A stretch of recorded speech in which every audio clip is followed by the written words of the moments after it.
Israel के army chief की एक वार्निंग ने नया तूफान खड़ा कर दिया है। डोनाल्ड ट्रंप के बयान के कुछ घंटों बाद ही इजराइल के सेना अध्यक्ष ने कह दिया है कि ईरान के खिलाफ जंग अभी खत्म नहीं हुई है। इससे पहले ट्रंप ने कहा था कि ईरान पर फिर हमला किया जा सकता है। सवाल है कि क्या ईरान के खिलाफ फिर से युद्ध की शुरुआत होने जा रही है?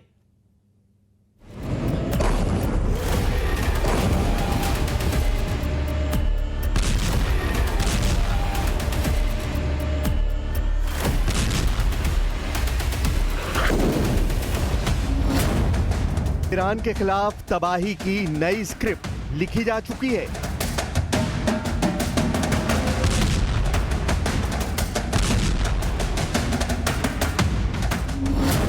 क्या खामनेई के खिलाफ सबसे बड़ा प्लान तैयार हो चुका है?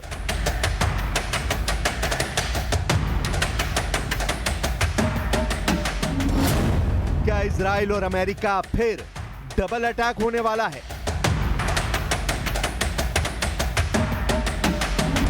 क्या है इजराइल के चीफ ऑफ स्टाफ की चेतावनी की कहानी?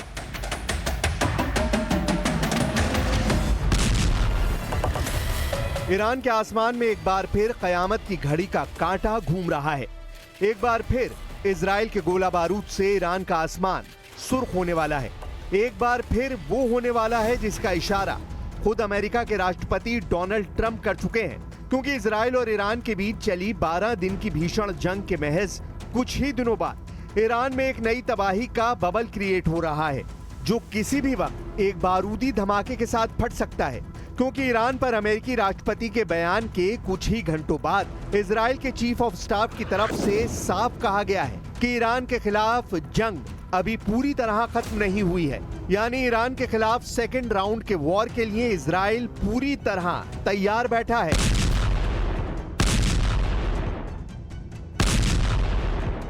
לערוך לכך. מיום ליום חופש הפעולה שלנו מתרחב, וחופש הפעולה של אויב מצטמצם. המערכה לא תמה.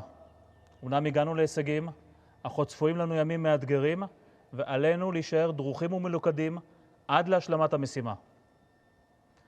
אני משוכנע שביחד אנחנו נסיים את המערכה כשידה של ישראל על העליונה. इजराइल के आर्मी चीफ याल जमीर का बयान एक नई लड़ाई की आहट है। ऐसा इसलिए क्योंकि उन्होंने सेना की वॉर रूम बैठक में कहा, हम ईरान के खिलाफ अभियान को खत्म नहीं मानते। जो कुछ जून में हुआ वो सिर्फ शुरुआत थी। उन्होंने साफ किया कि गजा में हमले जारी रहेंगे, लेकिन असली निशाना अब ईरान और उसके प्रॉक्सी नेटवर्क है। यह बयान ऐसे वक्त आया है जब हिजबुल्लाह, हूती और सीरियाई मोर्चों पर तनाव फिर से बढ़ रहा है। याल जमीर ने इस दौरान यह भी कहा कि गजा पट्टी में ऑपरेशन अब और जटिल लेकिन निर्णायक मोड़ पर पहुंच चुका है। साथ ही उन्होंने ये बात भी कबूल की कि इसकी इजराइल को भारी कीमत चुकानी पड़ रही है।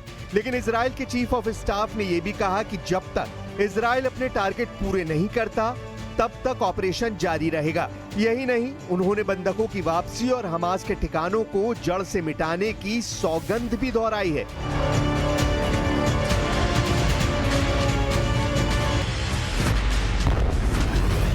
Rising Lion will be remembered in history as one of Israel's most daring and successful operations, a defining moment for Israel, the Jewish people, and the world. The IDF will continue to defend the people of Israel and ensure the safety of our state and our future.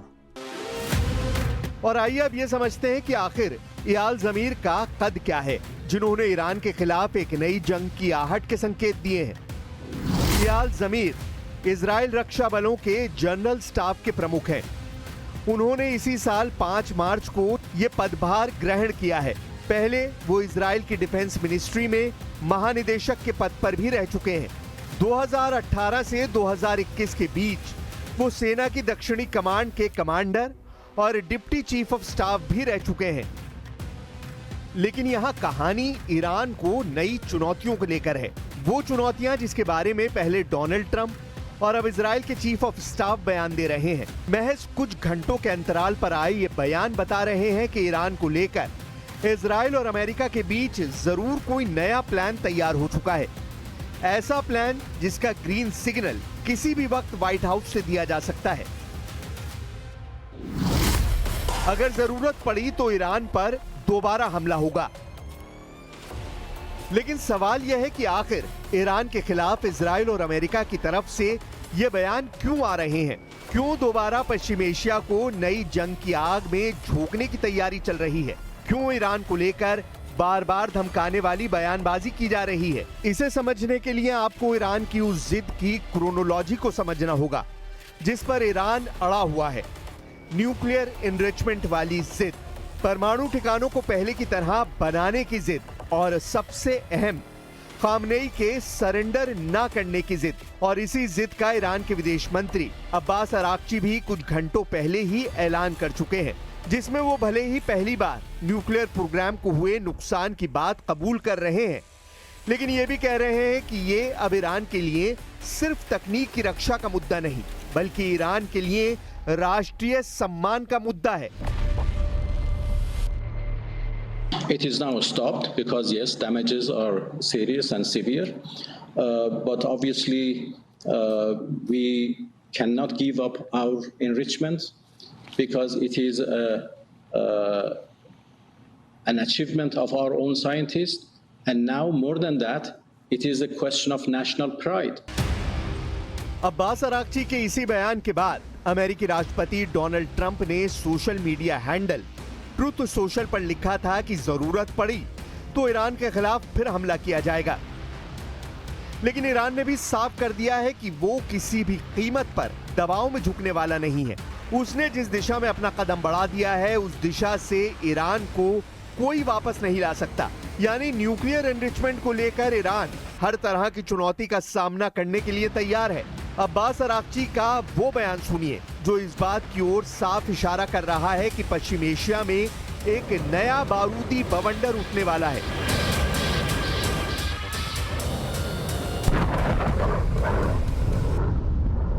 The technology is there. Our nuclear program, our enrichment program is not something imported from outside that can be destroyed by bombings. It is developed by ourselves. It is an achievement by ourselves. The technology is there. The scientists are there. You know, the people who have run these facilities are there. Buildings can be rebuilt. You know, facilities can be rebuilt.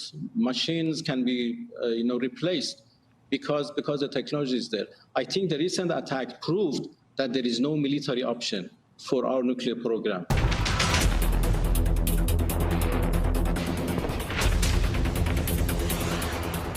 Iran ये भी जानता है कि उसे अपनी जिद की कितनी भारी कीमत चुकानी पड़ सकती है। यही वजह है कि ईरान के विदेश मंत्री बीच का रास्ता निकालने की भी बात कर रहे हैं। वो ये भी कह रहे हैं कि भले ही ईरान न्यूक्लियर संवर्धन की ओर अपने कदम बढ़ा रहा है, लेकिन उसका मकसद सिर्फ शांति के लिए है। ईरान कभी परमाणु हथियार बनाने की दिशा में कदम नहीं बढ़ाएगा, लेकिन बदले में ईरान पर लगे प्रतिबंध हटाने होंगे। Coming for a win-win solution, I am ready to engage with them. I mean that we are ready to do any confidence-building measure needed to prove that Iran's nuclear program is peaceful and would remain peaceful forever, and Iran would never go for nuclear weapons, and in return, we expect them to lift their sanctions. This is a win-win game, and we are ready to engage in that. माना जा रहा है कि Israel और America की तरफ से Iran पर नए संभावित हमले को लेकर जो बयान दिया गया है वो ये बताता है कि ईरान के लिए नई जंग पहले से ज्यादा चुनौतियों भरी हो सकती है, क्योंकि इसी बीच आई खबर ने ईरान के खिलाफ इजराइल की उस जंग से जुड़ी कुछ बेहद चौंकाने वाली खबरों का पर्दाफाश किया है, जिस जंग को 13 जून से 24 जून यानी उन 12 दिनों में लड़ा गया।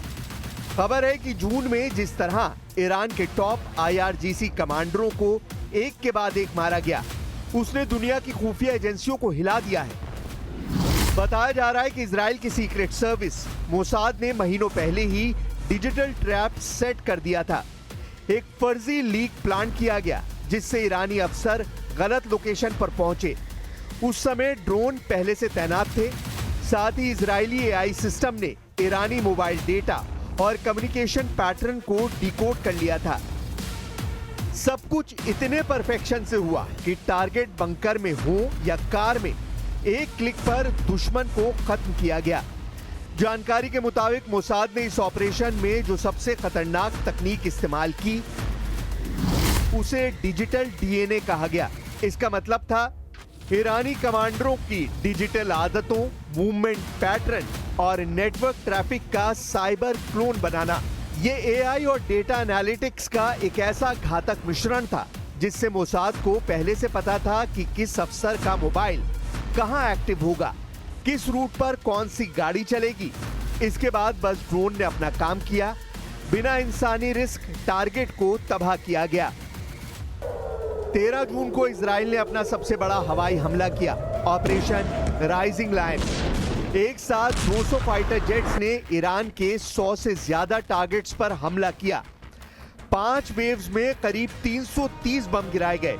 टारगेट थे nuclear labs, ballistic missile sites, command centre और कम्युनिकेशन हब।